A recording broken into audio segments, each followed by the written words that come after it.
Winter is officially here, and so is the flu season.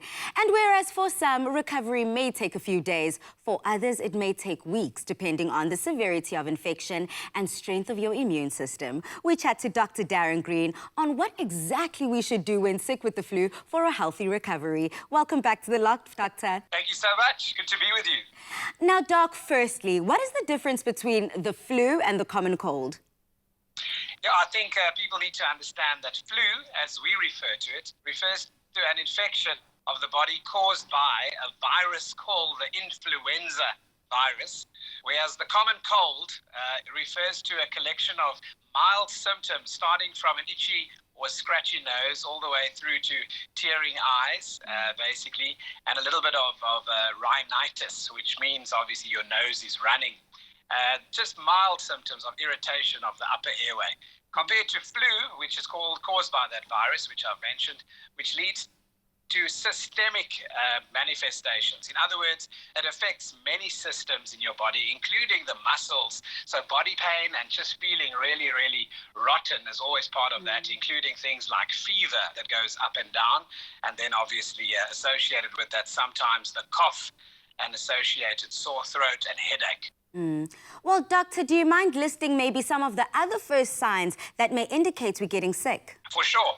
One of the big things we find first is people have a change in their normal biorhythms. In other words, you just feel that things are not in sync. The first thing that normally can go is your energy levels feel different. You might be doing less work or less strenuous work, but you're just feeling a little bit flat, like you've lost your get up and go. So often that's the first thing, that the balance has been disturbed. And then obviously following up from that, you get a lack of sleep and loss of those rejuvenating functions because of the infection. And then early signs of influenza would include things like headache and fever, which are very important, especially in these times right now. So how contagious is the flu? Should we be staying at home, resting in bed until we're fully recovered? Yes, so it is contagious. And how's it spread? It's spread by your body secretions, particularly saliva. And that's obviously why the public have been so well educated right now regarding droplet spread with corona around, being spread in a similar fashion, that we obviously quite geared with hand washing, and not sharing utensils, and obviously coughing and sneezing etiquette and proximity to other people, etc. So that's how you would obviously curb spreading it.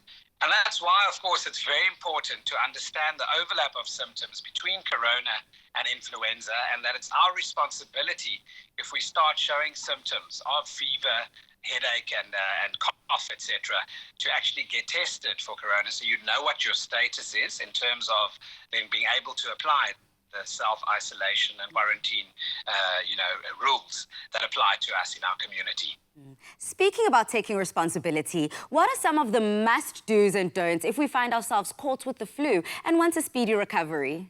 Great. So once you've been tested and made sure that you don't have corona and that it's normal influenza, what you can do is eat wisely so that you actually assist and support your body in fighting the infection.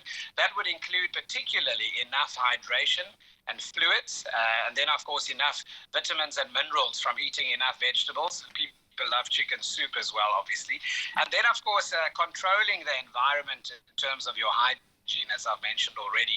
Remember too that sleep and rest contributes more than almost anything else to your quick recovery from the general flu. And then know the signs and symptoms of the complications of flu, and particularly here worsening headaches that you can't control, things like, for example, visual disturbance where your vision is affected, and then coughing that becomes progressively worse with associated shortness of breath, means that you should be evaluated and seen by your GP for further testing. Okay, so at that point is when we decide to dial up a doctor just like yourself and seek help. Correct. So initially with symptoms, exclude corona. And then if it's just normal flu, you treat symptomatically. If you have a sore throat, treat the sore throat with a lozenge. If you have a runny nose, for example, you can take some symptomatic medication that helps with a runny nose. And then, of course, headaches. You can take simple analgesia that can help with things like headaches.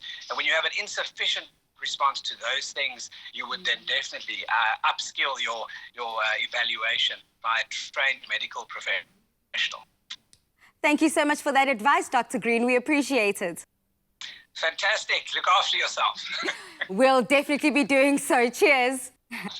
Now, with the immune system playing such a vital role, it's important we take the right steps in maintaining a healthy and strong immune system to give it the care it needs this winter. Immuenza assists in maintaining a healthy immune system, whilst Corenza Para C relieves cold and flu symptoms.